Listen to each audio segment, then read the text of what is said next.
now let me introduce our special guest. She's going to be a fun one tonight. She's so spunky, guys. I just love her personality. She's fun to be around. She's somebody that I've gotten to know a little bit better over the past few weeks. We'll get into why later. But Natalee Weidner is the range monkey, and she's become an internet sensation by posting what she calls the Chronicles of the Range Monkey on the Active Self-Protection Extra YouTube channel. So make sure you go over there and check that out. Active Self-Protection was founded by John Correia, and Natalie's parents, Neil and Stephannie Weidner, are a huge part of Active Self-Protection. Natalie, along with her dad, Neil, documents her firearms journey there, and she has become a good role model for young shooters in the industry. So let's bring Natalie on. Hey, Natalie. Hi. So glad you're with us tonight. Me too. It's great to be here. I love seeing you like all dressed up. You're looking so good and your background is so nice. Natalie and I did not coordinate outfits tonight, guys. So we're not matching very well, but that's okay, right? Yeah, we'll get it All next right. time. So yeah, we'll get it next time. So Natalie, tell me the backstory about the range monkey. How did all of this come about? How did you get this name? We want to hear. Right. So I feel like we've gone over it a couple of times before, but I think we've touched on a few different parts in a few different places. It all started with my dad waking me up at whatever hour and telling me, "Hey, I need your help in Boise. We got to leave in half an hour to get on a plane." And so I just packed up all my stuff and I went to help RSO for a class there. And I wasn't really knowing what to expect. I was kind of expecting it to be a boys' club.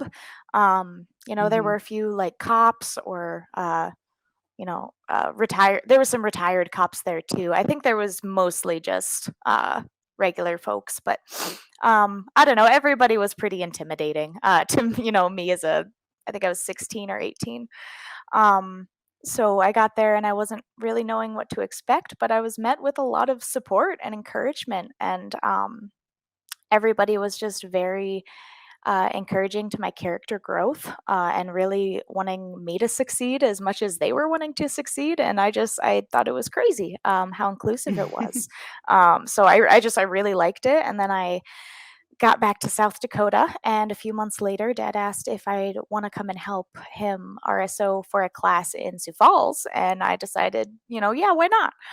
And we go up there, and I loved that range, and I got a job there and worked there for a couple years, and everything just kind of snowballed into what it is now. I kept working with Active Self-Protection while I was still working at the Alliance, and on the weekends I would go and shoot with Dad on the range, or I would go to classes, and we would just record it and put it on the channel. And I didn't really know that it was going to turn into anything, but I'm That's really awesome. excited that it did. So yeah. And then the whole range monkey phenomenon began. But the range monkey thing started, didn't John say that like somebody yelled out, "Hey, we need a range monkey" or something Yeah. because somebody wasn't there and they needed somebody, and so you became that, Yeah, right? yeah, it And then was that right turned in. around the COVID time, and my mom Right. has Oh, asthma, and that's so right. Yeah. yeah, yeah, so she had a sniffly nose, and she was like, "I'm gonna get Sparta kicked off of this plane."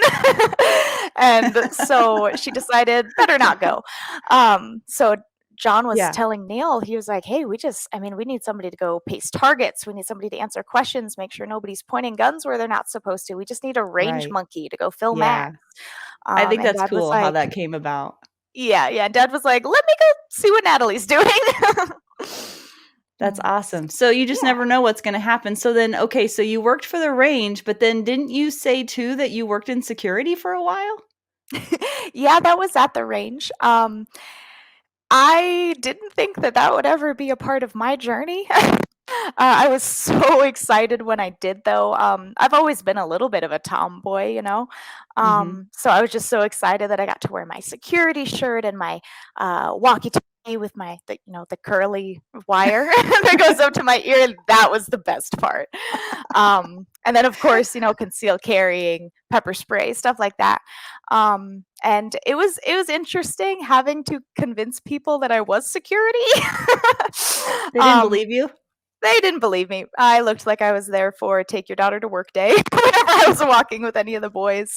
But eventually people started kind of recognizing me as that girl who works in the range. And after about a year, I feel like I stopped getting so much crap. Mm-hmm.